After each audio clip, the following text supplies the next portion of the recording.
Здравейте, приятели! Добре дошли в новия епизод в нашия подкаст. Днес на гости при нас е Твърдослав. Здравейте! Здравей!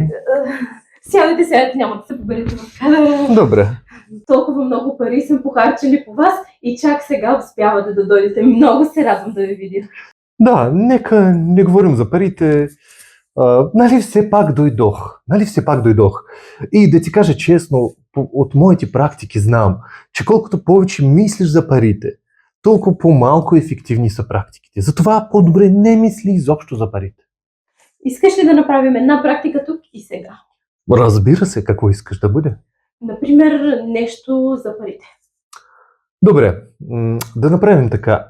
Вземи телефона си и сега, без да питаш нищо, без да казваш нищо, без да мислиш, просто приведи ми на моята сметка 10 000 лева. По какъвто искаш начин, няма значение. Хайде, приведи 10 000 лева и ще ти обясня всичко. Ето, готово. Добре, а сега се замисли. Преди този момент, ти беше съвсем друг човек, защото сега ти си този човек, който може, така на вятъра, да изхвърли 10 000 лева. Така, за теб това са нищо, просто прах. Толкова по-богата душевността, че за тебе 10 000 лева са нищо. Усещаш ли го? Да, усетих го. Да. Да, от сърцето го усетих. Точно така. Това са моите права. Да. Искам и зрителите да получат това просветление и да участват. Какво мислиш да сложим банковата ти сметка на екрана? Разбира се, нека. Да, но какво мислиш, също и те ли трябва да плащат 10 000 или по-малко? Разбира се, няма нужда да плаща 10 000. Всеки човек има различни доходи, така че за да бъде практиката ефективна, трябва да платят толкова, колкото има жалко. Тоест трябва сумата да не е някаква дребна, трябва да е наистина да ги е жал, да ги скърца сърцето да я дават. Само тогава практика ще е ефективна. Но разбира се, за всеки човек тази сума е различна. Това е нормално. Имам въпрос. Защо в твоята програма "Спаси брака си" са се записали 114 жени, а при това само един мъж? Всъщност, на началото аз даже не разбрах, че това е мъж. Но, да ти кажа честно, неговата отдаденост беше толкова голяма, че аз се впечатлих. И бих пожелал на всяка жена да бъде толкова всеотдайна и старателна, както от него. А работиш ли с мъже директно?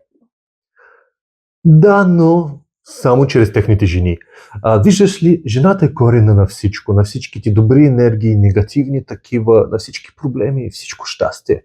Така че винаги трябва да има жена помежду ни. А ако е самотен мъж и има нужда от вашата помощ? Все пак някаква жена трябва да има. Трябва да намери някаква жена. Може да е майка му, няма значение, но трябва да има. Макар че, честно казано, не съм особен фен на такива практики.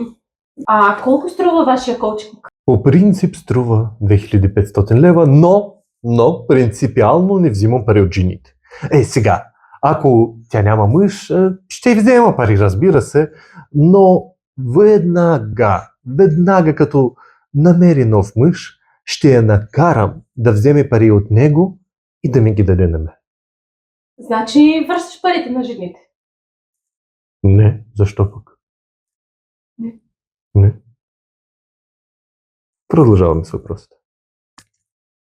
Добре, виждам един въпрос от наша зрителка. Скоро се омъжих, почти девствена, но на моментското парти по грешка забременях от бармана. Може ли да препривържа бащата на детето? Женени сме от седмица, той има апартамент, до секс още не е дошло, защото не съм готова. Имам един въпрос към такива момичета. Не ви ли е срам, бе? Спешно отивайте към моята практика. Препривързването на детето може да стане само първите 2 месеца. И то работата трябва да се прави дълбоко в матката. Така че спешно не оставите всичко в последния момент. Бързо се записвайте на моята практика. Това бяха всичките въпроси за деня. Благодарим ти, че се включи в нашия подкаст и ще се радваме да те видим отново. Разбира се. Беше ми много приятно.